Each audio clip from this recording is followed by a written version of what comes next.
12시 많은 참여 바랍니다.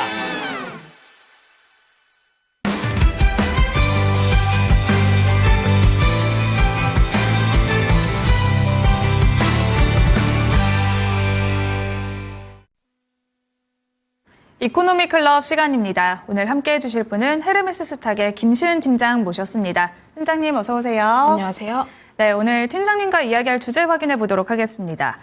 오늘은 바로 디지털 자산 친화적인 미국, 비트코인의 강세가 지속이 되고 있습니다. 여기에 반감기 호재까지 맞물려졌는데요. 가상자산 대장주로 꼽히는 비트코인이 97,000달러 내외에서 10만 달러를 다시 한번 눈앞에 두고 있습니다. 또한 여기에 더해서 리플까지 강한 상승세를 보여주고 있는데요. 리플이 또 10달러 시대가 올 것인가 하는 기대감 속에서 14% 넘게 급등하고 있습니다. 이번에 또 32%까지 폭등했다라는 소식이 전해지기도 했는데요. 이렇게 리플이 또 강한 상승세를 보이면서 알트코인까지 수급이 확산되고 있습니다. 일단 비트코인의 현재 근황은 어떤지 먼저 살펴볼게요. 비트코인과 알트코인은 좀 따로 내놓고 봐야 하는데 네. 비트코인 도미넌스라고 합니다. 비트코인의 지배력에 대한 부분들인데 최근 도미넌스 자체가 하락하게 되면서 알트코인 쪽에 대한 강세 흐름들이 계속 나오고 있는 상황이라 보시면 좋을 것 같아요. 비트코인에 그동안 들어왔던 수급들이 좀 어느 정도 빠져나오면서 알트코인으로 넘어간다라고 보시면 좋을 것 같습니다. 알트코인 지수를 보게 되었을 때도 현재 굉장히 큰 상승세가 나와주고 있고 지수를 보게 되었을 때 거의 76이라고 보시면 좋을 것 같은데 사실 굉장히 높은 수치라고 보시면 좋을 것 같아요. 네. 제가 아침만 보더라도 71이었는데 또 10시 구간대에서는 76까지 올라왔다라고 보시면 좋을 것 같고 그만큼 굉장히 많은 자금들이 알트코인으로 옮겨가고 있다라고 보시면 좋을 것 같습니다.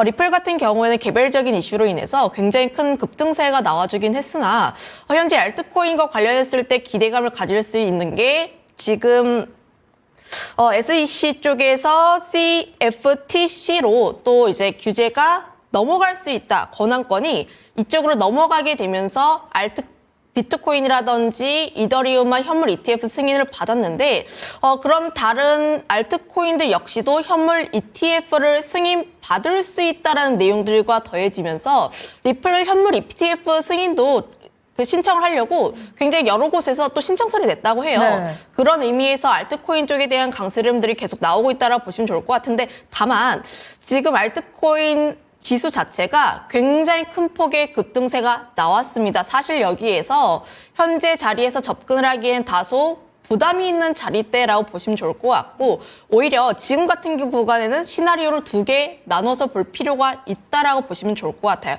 저의 개인적인 생각으로는 알트코인 쪽에서의 수급이 일부 빠져나오게 되었을 때 비트코인에 대한 강세 흐름들이 다시 한번 나올 가능성이 높다라고 보시면 좋을 것 같고 두 번째 시나리오는 알트코인에 대한 강세가 계속 나올 것으로 보여지고 있는데 저는 시나리오 첫 번째에 조금 더 초점을 두고 있습니다. 그 이유가 비트코인 같은 경우가 10만 달러를 목적에 들고 다시 한번 차익 매물이 나왔던 상황들 98,000에서 95,000까지 내려왔고 다시 한번 97,000까지 올라왔는데 다시 한번 올라오게 되었을 때 고래들이라고 비트코인을 매수하는 이제 큰 손이라고 칭합니다. 네. 고래들이 다시 한번 매수를 하는 흐름들이 나와주고 있어서 지금 같은 경우에 숨고르기 특히 바닥 다지기에 대한 구간대라고 보시면 좋을 것 같아서 저는 지금 10만 달러 가능성이 굉장히 크다라고 보시면 좋을 것 같아서 첫 번째 시나리오에 조금 더 초점을 두고 있다라고 보시면 좋을 것 같아요.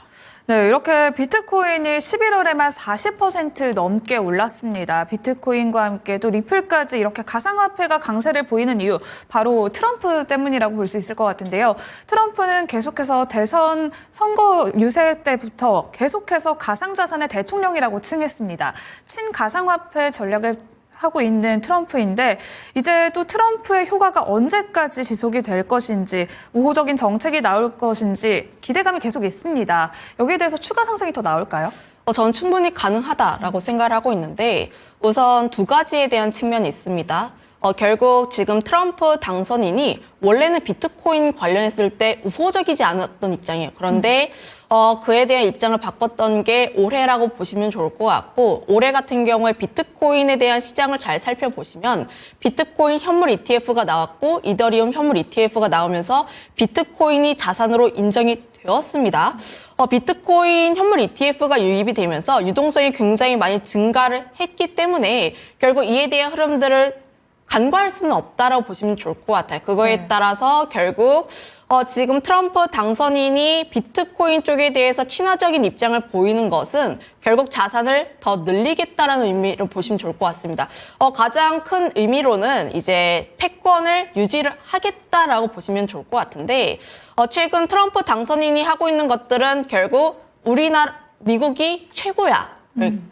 다른 기업들도 미국에 와서 공장 짓고 그렇지 않으면 관세 때릴 거야 이렇게 나오고 있잖아요. 네. 결국 많은 부분들을 미국에 유치하고 하려는 상황들. 근데 최근 중국이라든지 러시아라든지 미국과 친화적이지 않은 나라들을 잘 살펴보시면 달러에 대한 비중 자체가 굉장히 적어지고 있어요. 특히 러시아 우크라이나 전쟁 이후에 스위프트에 대한 문제가 좀 나오게 되면서 이들 나라가 점점 달러에 대한 비중을 굉장히 많이 줄이고 있습니다. 그리고 그들이 무엇을 사냐?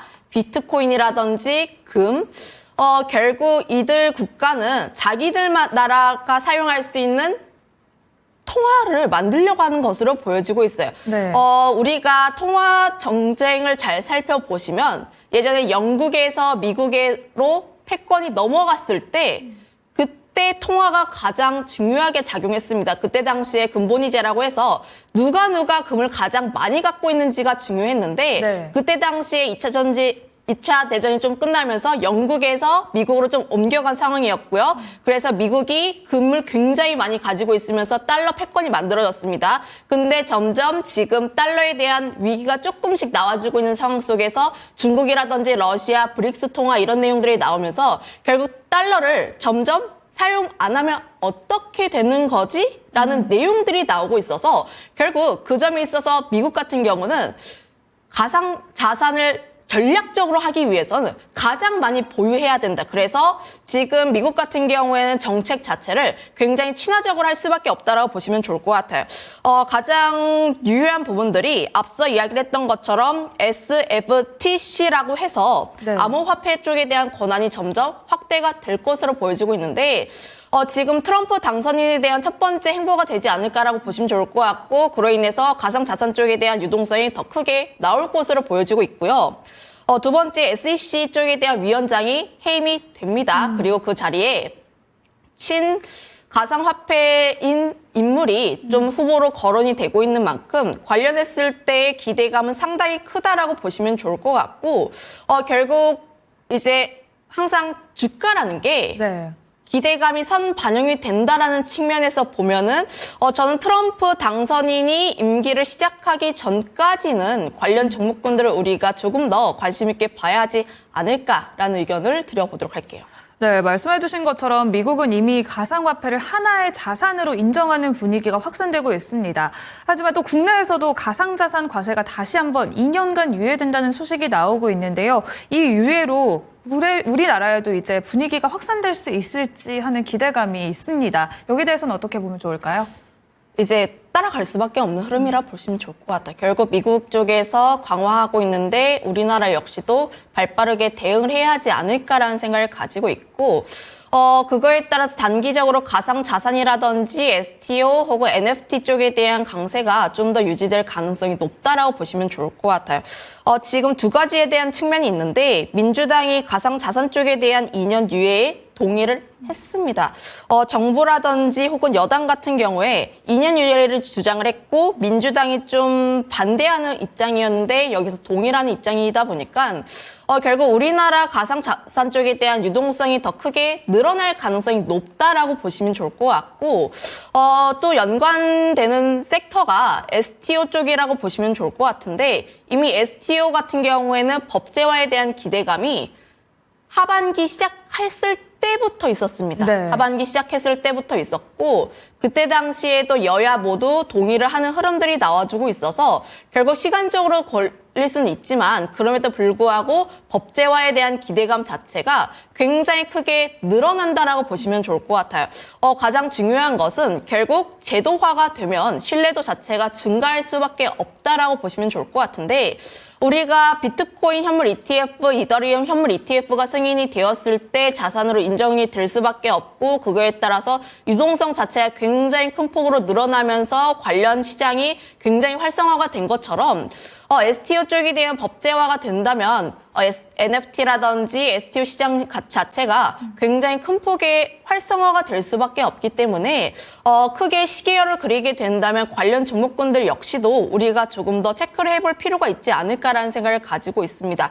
다만 지금 STO와 연관이 되어 있는 기업들을 보면은 네. STO와 연관되어서 실제로 실적을 내는 기업들보다는 좀 어느 정도의 발을 걸치고 있는 기업들이 많기 때문에 현재 단계에서는 실적보다는 테마성에 대한 흐름들이 조금 더 짙다라고 보시면 좋을 것 같아요. 그럼에도 불구하고 시장 자체가 굉장히 커진다라는 관점에서 보면은 여전히 관심 있게 봐야 하는 섹터가 맞다라고 보시면 좋을 것 같습니다.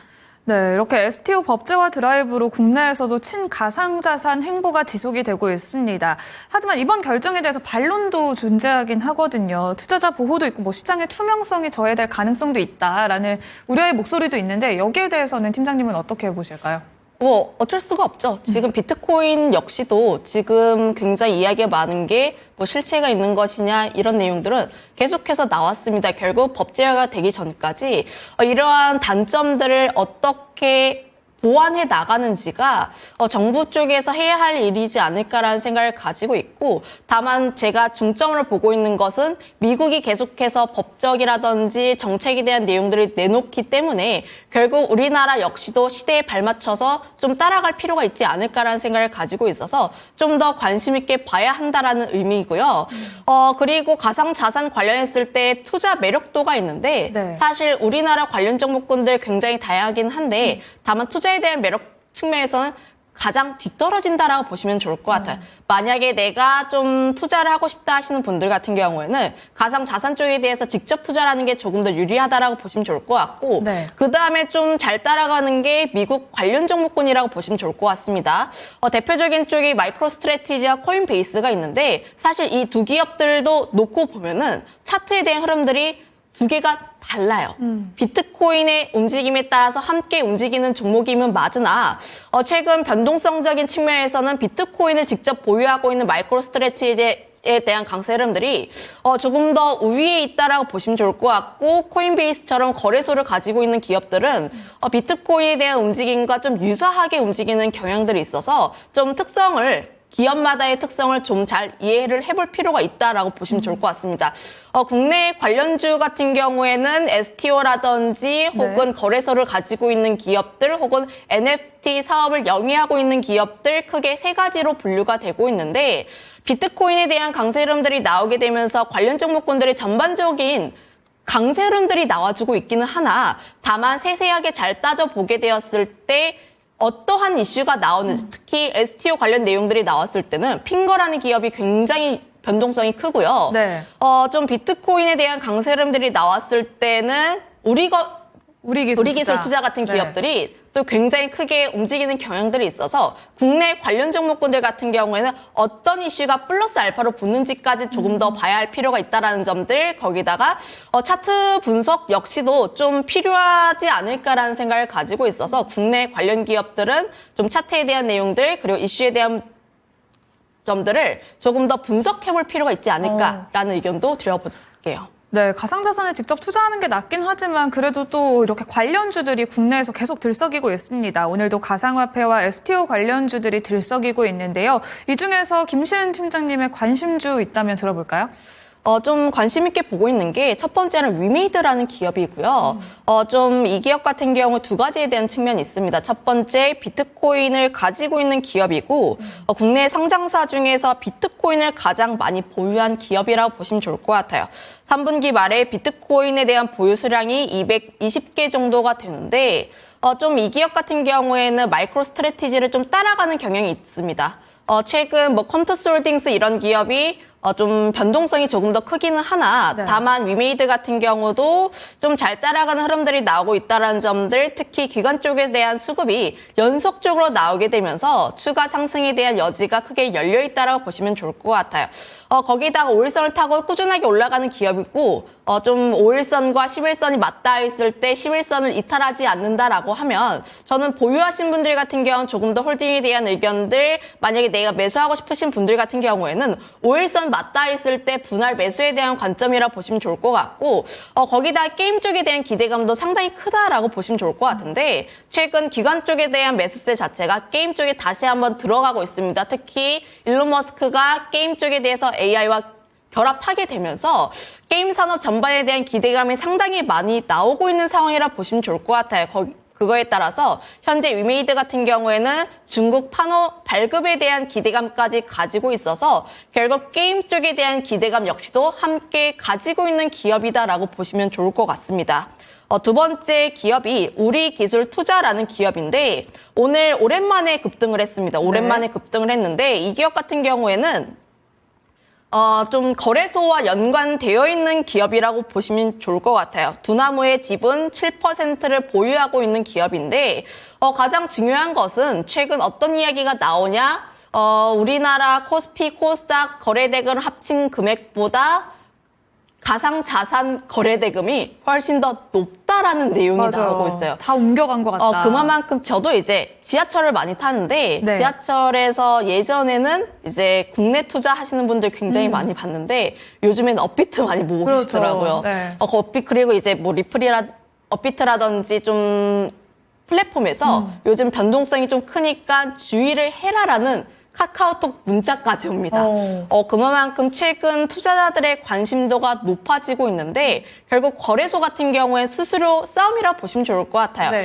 수수료 얼마나 많은 회전을 시켜서 수수료를 많이 받아내는지가 매출의 핵심이라고 보시면 좋을 것 같은데 거기에서 최근 업비트에 대한 거래 대금이 굉장히 많이 늘어나고 있다라고 보시면 좋을 것 같고 우리나라에 대한 가상 자산에 대한 부분들을 보면은 총 5개가 있는데 거기에서 업비트가 74%의 점유율을 가지고 있습니다. 네. 압도적이라고 보시면 좋을 것 같아서 지금 이 기업 같은 경우에 물론 테마적이기는 하나 그럼에도 불구하고 모멘텀적인 플레이가 가능하다라는 점들 거기다 오늘 거래량이 그렇게까지 많이 붙지는 않았는데 그럼에도 불구하고 바닥권에서 다시 한번 거래량 붙어서 올라간 첫 번째 상승 라인이기 때문에 저는 이슈만 붙게 된다면 추가 상승에 대한 여지가 조금 더 가능하지 않을까라는 생각을 가지고 있고 제가 오늘 가지고 온 종목군들 중에서 토픽 종목이라고 보시면 좋을 것 같아요.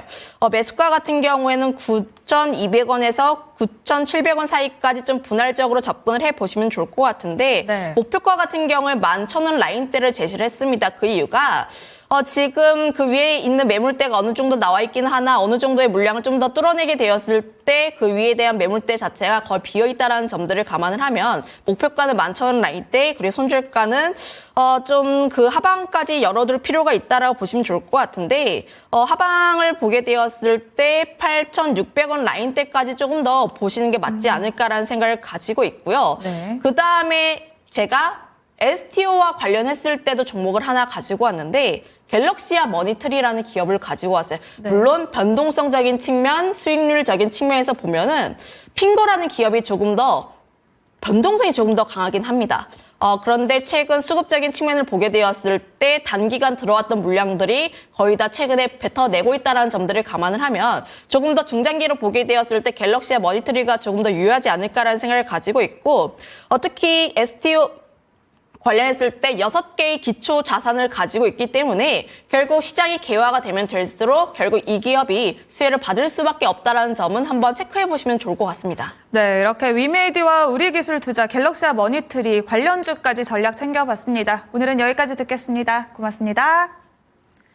헤르메스 스타 김시은 팀장과 함께한 이코노미 클럽 시간이었습니다. 지금까지 다양한 투자 판단에 도움이 되는 전략 함께 전해드렸습니다. 특정 종목의 주가 상승과 하락을 보장하지는 않습니다. 오늘도 오후장까지 성공 투자하시길 바라겠고요. 시장의 중심은 여기서 마치겠습니다. 시청해주셔서 고맙습니다.